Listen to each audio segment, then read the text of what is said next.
সরকার ইতিমধ্যে গ্রাম আদালত সৃষ্টি করে মামলার জট কমানোর জন্য ব্যবস্থা গ্রহণ করছে।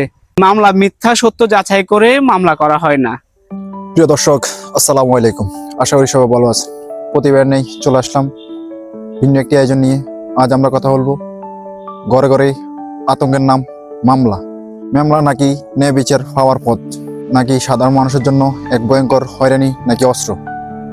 এই প্রসঙ্গে কথা বলার জন্য আমাদের সাথে আছেন চট্টগ্রাম আইন কলেজের শিক্ষার্থী মোহাম্মদ সুলতান মাহমুদ। চাচা কেমন আছেন? আলহামদুলিল্লাহ ভালো আছি, তুমি কেমন আছো? আলহামদুলিল্লাহ। চাচা, আমাদের সমাজে বর্তমানে দেখা যায় যে সামান্য একটা বিষয় নিয়ে অথবা ছোট একটা ঝামেলা নিয়ে মামলা মোকদ্দমা জড়াইতেছে, এটা ব্যাপারটা কি? এটার প্রধানত অনেকগুলো কারণ থাকতে পারে। প্রধানত কারণ হচ্ছে যে কি সমাজে প্রকৃত ন্যায় বিচার থেকে বঞ্চিত হওয়া। দ্বিতীয়ত কারণ হচ্ছে যে কি সমাজে যারা আইন বিচারের কাজে নিয়োজিত আছে তাদের সদিচ্ছার অভাব। এই দুইটা কারণে সমাজের ন্যায় বিচার সামান্য কারণে মামলার দিকে ঝুঁকে পড়ছে। সমাজে কি জনপ্রতিনিধি যারা আছে তারা কি এই দায়ভার এড়াতে পারে?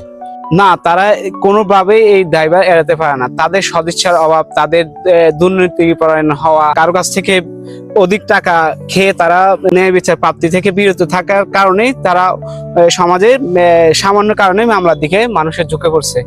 মামলা যাওয়ার পরে একটা মামলা বছরকে বছর ঘুরে এটার জটলা দিন দিন শুধু বাড়তেছে, এটার কারণটা কি? এটা কি সরকার কোনো পদক্ষেপ নিতে পারে এটা বিষয়ে? এটার জটলা দিন দিন বাড়তেছে কারণ হচ্ছে যে কি অনেকগুলো মামলা একসাথে জড়ো হয়ে যায়। যেমন সমাজে যদি অধিক হারে খুন খারাপি থেকে শুরু করে সমাজে রাহাজানি, ইপটিজিং এবং অন্যান্য অ্যাক্টিভিটিসের কারণে মামলার জট বেড়ে যায়, যার কারণে বছর থেকে বছর একটা মামলার জন্য বছর থেকে বছর লেগে যায়। এখানে প্রকৃত যারা জাস্টিস আছে তাদের সদিচ্ছার অভাবও রয়েছে, অথবা যিনি মামলার বাদী পক্ষে হাজিরা দেওয়ার ক্ষেত্রে, বিবাদী পক্ষে হাজিরা দেওয়ার ক্ষেত্রে একটা প্রসেসিং এর বিষয় আছে, যার কারণে মামলার জট দীর্ঘদিন ধরে দীর্ঘদিন ধরে লেগে থাকে। চাচা, মিথ্যা মামলা সহজে কেন করা হয়? ভিত্তিহীন অভিযোগ যাচাই ছাড়া মামলা নেওয়া হয় কেন? মিথ্যা মামলা আসলে মিথ্যা হয় না। হ্যাঁ, প্রথমত তোমাকে ধরে নিতে হবে মামলা কখনো মিথ্যা হয় না। মামলা যেভাবে নথিভুক্ত করা হয়, হ্যাঁ, সত্যের আদলে ধরেই মামলাটাকে ধরা হয় যে কি মামলা মিথ্যা সত্য যাচাই করে মামলা করা হয় না। হ্যাঁ, প্রকৃত যে বাদী, হ্যাঁ, যে করে মামলাটা, হ্যাঁ, এবং যার মাধ্যমে করে সে ধরে নেয় যে মামলাটা তার পক্ষে বিপক্ষে যাই হোক না কেন সেটা সত্য বলে ধরে নেওয়া হয়। যার কারণে সমাজে মিথ্যা মামলা বলে কোনো মামলা হয় না।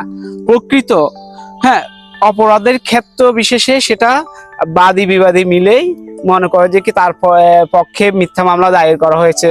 অনেক ক্ষেত্রে দেখা গেছে কি মামলার মিথ্যা হওয়ার পিছনে অনেকগুলো যুক্তি দাঁড় করায়। বিবাদী মনে করে, হ্যাঁ, তার পক্ষে মিথ্যা মামলা দায়ের করা হয়েছে, আসলে প্রকৃতপক্ষে তার পক্ষে মিথ্যা মামলা দায়ের করা হয় নাই। মিথ্যা মামলা বলতে কোনো ভিত্তি নাই। মামলার ইতিহাসে কিংবা আইনের ইতিহাসে মিথ্যা মামলা বলেই কিছু নেই।